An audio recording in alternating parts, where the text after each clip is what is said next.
guys? Today let's look at the link code number 1110, minimum pass out. So this is about that you're given a m by n grade filled with non-negative numbers, and we need to find a path from top left to bottom right, which minimize the sum of all the numbers along its path. So how do we do this? The solution is that we're going to use dynamic programming, DP. Why is that? Because in this problem, in this description, actually we got some keywords, which is the minimize. We need to know that dynamic programming is good at to resolve several different problems. For example, I'm going to just put it here, put in notes here. It's going to good at resolving the maximum and minimum and total number of solutions.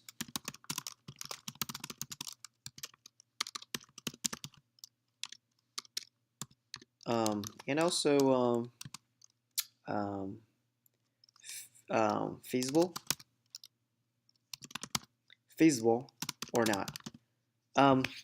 Yeah, basically for dynamic programming, it's pretty good at answering all four questions. If we want to calculate the minimum sum, pass sum, maximum pass sum, we want to know the total numbers of the solutions, but without, calculating the exact solutions. Or we want to know if this solution is possible or not. Then you'd better just think you should use dynamic programming. In later courses, tutorials will be covering them all. So no worries right now. So based on our scenario, we have to give the minimized pass sum. So we can use dynamic programming. Like I mentioned before, if you want to use dynamic programming, you have to answer 4 questions before you can proceed. One is that the definition. When we use dynamic programming, we have to have that DP array. Because we are dealing with this n by n grade, which is 2-dimensional, so we're going to just initialize the 2-dimensional DP array. Question number 1. DPIJ, what does it stand for? We need to give a definition for DPIJ. I also mentioned before the DPIJ, the definition actually is quite close to the solutions what we're looking for. So in our solution, we need to find a way to minimize the pass sum from top left to bottom right. So DPIJ, we give the definition in this way. DPIJ stands for the minimum pass sum because we want to calculate the pass sum. So DPIJ stands for the minimum pass sum from the point 0, 0 to the ij. Okay, now by this definition, we can have the answers for the second one. Our solution, our answer, we can represent in this way: DP n minus 1 and n minus 1. That makes sense, right? That's what we need to figure it out. The third one is state transfer equation. This part is the most important one and the most hardest one. So how do we do this? We need to figure out what is the relationships between DPIJ and its previous or adjacent states. We know that if you want to reach point I and j, there are 2 possible sources. You can from I minus 1j, you can from this data point, or you can from ij minus 1 this point to reach ij this point. So you have 2 possible sources to reach I and j. But DPIJ's definition is the minimum pass sum, to ij. So if you want to calculate DPIJ, then DPIJ is going to just choose the minimum pass sum from this 2 possible sources. And also need to add the ij's data. So this is our state transfer equation.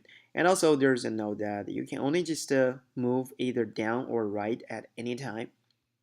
You have a note there. That's why we have two possible sources.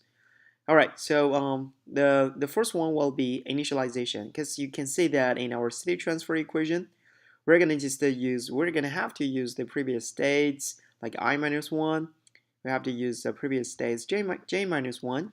So we definitely have to initialize some values so that we can calculate the whole dpij.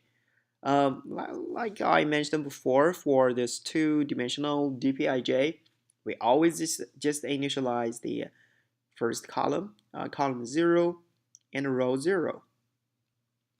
And you can just draw a graph on a paper that you realize that all the data on the column 0 and the dpij, the dpi 0 actually equals to a dpi minus 1, its previous data point, and plus the grade I 0, because they can only just come from that only one source, so you don't have any other options. You don't have to do this main thing. Same thing for dp0j. Alright, so that's our 4 steps. So since 4 steps, 4 sub questions we all answered, so it's a good signal for us to go. Let's look at the code. This is entrance minimum pass sum. You're given this grade. The first way, we're gonna do some parameters checking. If this grade is empty, we just return -1. There's no pass sum. Then we just get the dimensions, m rows in columns, and we initialize our dp two-dimensional array. We just fill all the zeros to this grade. Then the third part is for the initialization, like we mentioned before here. So we just loop through all the rows. We just initialize the column 0, and we loop through all the columns. We initialize the row 0. Alright, so the initialization is done.